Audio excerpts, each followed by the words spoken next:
How I started an NFT and clothing brand at 16 years old. Hi, I'm Kevin Castaneda, and this is Kev's Mindset. And today we're going to be going over all subjects related to my brand and to how I'm establishing it, what's going on, and just how I did all of this at the age of 16 years old. So if you're a young or teenage entrepreneur, go ahead and hit that subscribe button and smash the like button if you do enjoy this video. I hope this seeks as some sort of a guide just for you to get started on whatever venture it is, whether it has to do with NFTs, whether it's an online business, a physical, like hands-on business, service, retail, whatever it is.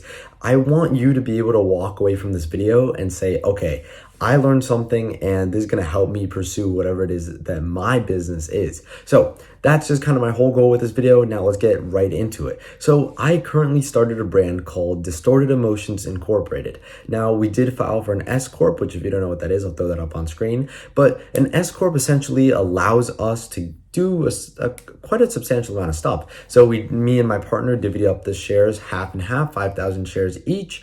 We legally now have this corporation.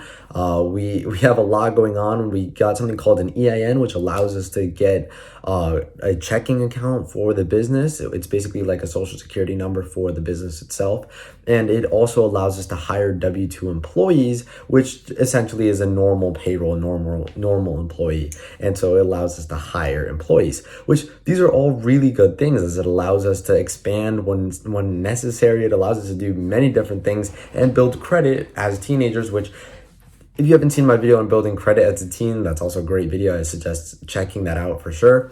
But I think it's really important that when you start your business, it's important to look at the vision. So we have NFTs, of course, because they're really big right now. And we think we could shape a huge aspect of our business around that, seeming as a lot of people are online spending a lot of time today. And we set up our brand with kind of the message saying that you don't want to be a brand without a plan, and you don't want to just be there to make money. Like, we want to make a substantial change in the world. So that's why we launched our brand.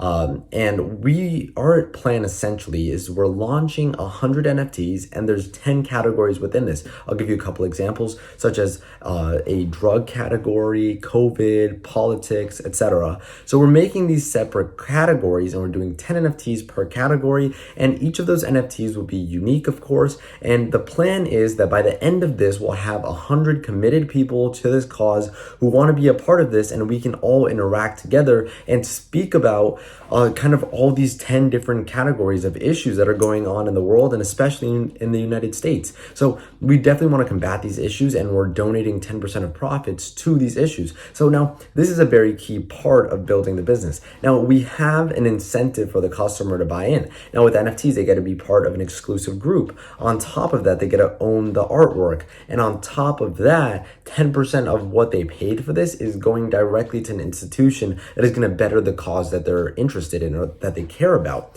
So I think this really builds a nice foundation for the brand, just having this and having this kind of building this reputation of a company who really wants to make a change. And I think that's genuinely what we stand for. And we also have clothing coming out, because I think it's like, if let's say this really takes off and there's only 100 NFTs that are available and there's only 100 people that we can allow to be part of this group, I think it's really important that other people who are so interested in this mission, maybe they can't afford the NFT, but they can definitely afford a 20, 30, 40, or it starts at like 15, I think. We have like $15 beanies and stuff. So heading from 15 to whatever, I think it's important that there's people that in that price range that can afford something from our brand, in order for them to be able to kind of support what they believe, even if they can't afford to own the NFT itself, or whether they just don't want to be kind of entangled with having to talk to the group all the time and actually try to create solutions, which is perfectly fine. You can support a cause without wanting to be kind of with the day in and day out of kind of supporting that. So I definitely understand that as well. And that's another reason why we pushed out our clothing brand as well. And I think it complements NFTs very well. I think our whole thing is about branding. I think when people start off their businesses, yeah, of course, you have to get all the legalities out of the way, which thankfully we've gotten out of the way by now. And obviously there's a couple things that we have to take care of. Like, we have a tax advisor and an attorney that like work with us, because we kind of need a team in order to help us manage everything, because it's a lot to take on at the same time while also trying to build out the brand. So it's important to make sure that you are actually focusing on the vision of the company and focusing on what you want your customers to feel when they go to your store. Like, you get a certain feeling when you go to certain places, whether you realize it in the instant or not. There's like, whenever you go to a different place, you get a certain feeling from it. Let's say McDonald's. Let's say you really like their milkshakes. Every time you go and you're about to get that milkshake, you're really excited. There's kind of this euphoric feeling inside you that you're really grateful to like be at this establishment and be getting this milkshake, whether you project that or not.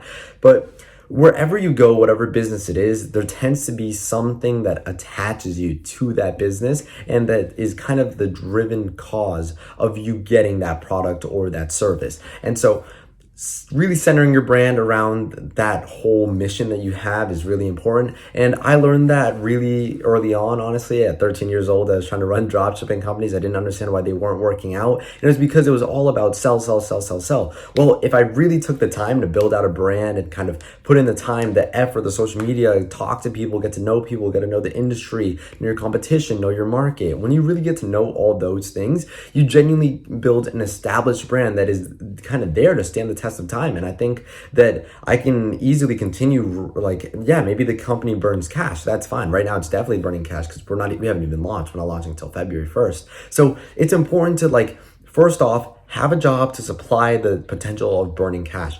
Build a vision so that your brand isn't just kind of loosely roaming around trying to sell products to random people. Know who you're selling to and know what you're selling. Know why you're selling. Know your why. Know what you're doing. Make sure that you're kind of encircled in whatever this company is and in the vision that you have for it. Because if you don't, then you're going to be lost. And when people go to look at you versus your competitor who actually cares and actually wants to make a difference, they're not going to go for you, who they can clearly see just wants the money out of it. They're going to go to your competitor who has maybe even a better looking drawing, a better looking clothing, better looking whatever the product is. But you need to make sure that you're really kind of eccentric with what you want to do. And I'm very excited for this brand, as you might or may not be able to tell from me explaining this right now. But I think it's great to have a company with a real focused vision that is kind of its main point is to change something in the world. And I think that's the most important thing you could do with your company. And that's most certainly what I'm doing with mine. So it makes a lot of sense for you to kind of base a lot of your thinking and your branding on that change. So really sit down and think, okay, maybe you want to be an entrepreneur. Maybe you already started. Maybe you sell things here and there. You're doing whatever it takes. Maybe you're investing. Those are all great things. But if you really want to build up a brand, and obviously I'm not even going to say I've done that successfully. I got an S corporation, cost me a couple grand, but other than that, I haven't done anything crazy. I don't have a bunch of sales. I have no sales. We haven't even launched. So I'm not going to sit here and tell you this is what I did to make a sick brand, but I am going to tell you that this is the path that I'm taking and the one I'm currently in, and I'm facing all these challenges as they come up right now. And I've found out the past things that I am saying from setting these up and from setting up the dropshipping websites back when I was 13, 14 years old. So I think it's really important to pay attention to these things, and these are kind of some factors that I've found very important for myself starting this business. So let me know what you think in the comment section down below. I'd love to hear your thoughts. Let me know if you started a business, if you're thinking about it, what your ideas are. If you're working on a similar project, maybe you can hit me up, and in the long term, maybe we can make a collaboration. It's always good to speak with other people and, figure things out. So let me know about any of that in the comment section down below. Thank you so much for watching. Smash that like button if you did enjoy this video, and subscribe if you do want to watch more of my content in the future. I'll see you in the next one. This was Kevin's Mindset.